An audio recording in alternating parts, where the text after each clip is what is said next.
ദൈവനാമത്തിൻ്റെ മഹത്വമുണ്ടാകട്ടെ. പ്രഭാതവചന ധ്യാനത്തിൻ്റെ പുതിയ എപ്പിസോഡിലേക്ക് ഏവർക്കും ഹൃദയംഗമമായ സ്വാഗതം. എന്തിനും ഏതിനും വളരെ മോശമായ നെഗറ്റീവായ വാക്കുകൾ പറയുന്നതായ ആളുകളെ നാം കണ്ടിട്ടുണ്ട്.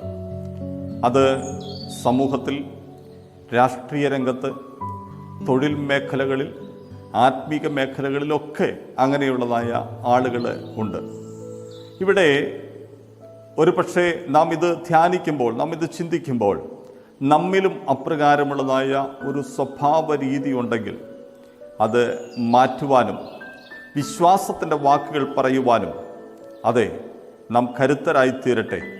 അതിനായി നമുക്ക് വിശുദ്ധ വേദപുസ്തകത്തിലെ ഒരു ഭാഗം ധ്യാനിക്കുവാൻ കർത്താവ് ഇന്ന് ഈ പ്രഭാതത്തിൽ നമ്മെ സഹായിക്കട്ടെ.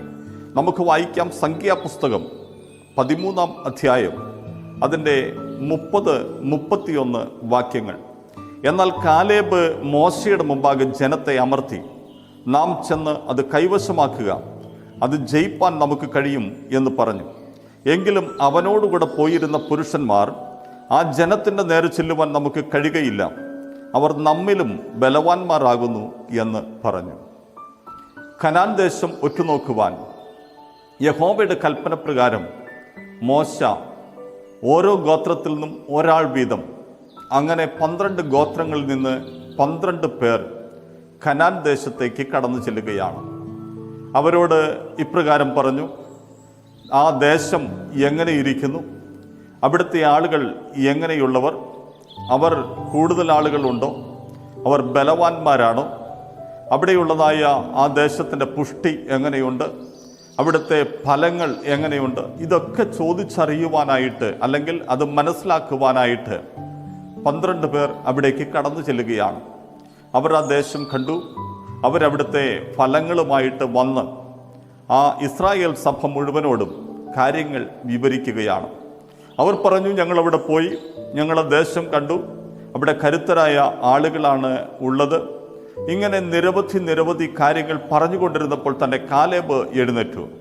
യെഫുന്നയുടെ മകനായ കാലേബ്, ആ മനുഷ്യൻ, വിശ്വാസത്താൽ നിറഞ്ഞ ആ വ്യക്തി അവിടെ ജനത്തോട് പറഞ്ഞു, ഇനി അല്പസമയം നിങ്ങൾ മിണ്ടാതിരിക്കുക, ഞാൻ സംസാരിക്കാം. താൻ പറഞ്ഞു, ഞാൻ കണ്ടതും ഇവർ കണ്ടതും ഒരുപോലെ തന്നെയാണ്. എന്നാൽ എനിക്കൊരു കാര്യം പറയുവാനുണ്ട്. അതെ, നമുക്ക് ആ ദേശം കൈവശമാക്കുവാൻ കഴിയും. നാം അത് കീഴടക്കും, നാം അവിടേക്ക് ചെല്ലും, നാം അവിടെ വസിക്കും. ഇതാണ് കാലേബ് പറഞ്ഞത്. എന്നാൽ ആ കൂടെ പോയിരുന്നതായ മറ്റ് പ്രഭുക്കന്മാർ അവർ പറഞ്ഞു, ഇല്ല, നമുക്കത് കൈവശമാക്കുവാനായിട്ട് കഴിയുകയില്ല. ഞങ്ങൾ അവിടെ ചെന്നപ്പോൾ തന്നെ കണ്ട കരുത്തരായ ആളുകൾ, അവരെല്ലാം വലിയ ബലവാന്മാരാണ്, അവർ ജയിക്കുവാൻ നമുക്ക് കഴിയുകയില്ല. ഞങ്ങൾക്ക് തന്നെ ഞങ്ങൾ വെട്ടുക്കിളികളെ പോലെ തോന്നി, അവർക്കും അങ്ങനെ തന്നെ. പ്രിയമുള്ളവരെ, ആദ്യം നമുക്ക് നമ്മിലാണ് വിശ്വാസം ഉണ്ടാകേണ്ടത്. 1-ാം സ്ഥാനം ദൈവത്തിലുള്ളതായ വിശ്വാസമാണെങ്കിൽ 2-ാം സ്ഥാനം മറ്റാരിലുമല്ല, നമുക്ക് നമ്മെ വിശ്വസിക്കുവാൻ കഴിയണം. പലപ്പോഴും നമുക്ക് നമ്മെ തന്നെ വിശ്വാസമില്ലാത്തത് കൊണ്ടാണ് നമ്മൾ പലപ്പോഴും പരാജയപ്പെട്ടു പോകുന്നത്. ഇവിടെ കാലേബ് പറയുന്നു, എനിക്ക് എന്നെ വിശ്വാസമുണ്ട്, കാരണം ഞാൻ ഒരു ദൈവ പൈതലാണ്, ഞാൻ ദൈവത്താൽ നടത്തപ്പെടുന്ന വ്യക്തിയാണ്, ഞാൻ വിശ്വാസത്താൽ നിറഞ്ഞയാളാണ്.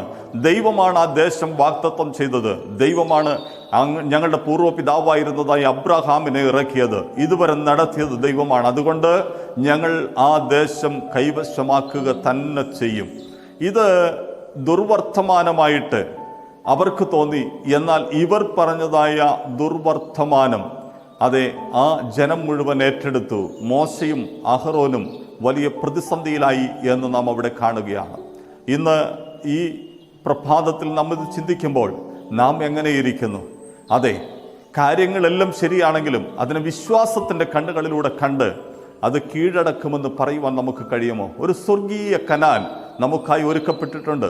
ഏതെല്ലാം പ്രതിസന്ധികൾ വന്നാലും അതിൻ്റെ നടുവിൽ ഞങ്ങൾ പിടിച്ചു നിൽക്കും, ഞങ്ങൾ ആ നിത്യമായ രാജ്യത്തിൽ ചെന്നു ചേരുമെന്ന് പറയുവാൻ കഴിയുന്നവർക്കായി ഞാൻ ദൈവത്തെ സ്തുതിക്കുകയാണ്. പരിശുദ്ധ പിതാവേ, നിങ്ങളുടെ ജനത്തെ അനുഗ്രഹിച്ച് പ്രാർത്ഥിക്കുന്നു. അവരൊരു അനുഗ്രഹ വിഷയമായി മാറട്ടെ. വരുന്ന നാളുകളിലെല്ലാം ആ സ്വർഗീയമായ നല്ല ദർശനങ്ങൾക്കനുസരിച്ച് ചുവടുകൾ വയ്ക്കുവാൻ, വിശ്വാസത്തിൻ്റെ ചുവടുകൾ വയ്ക്കുവാൻ ദൈവം അവരെ സഹായിക്കണമേ. യേശു ക്രിസ്തുവിൻ ധന്യ നാമത്തിൽ തന്നെ. ആമേൻ. God bless U.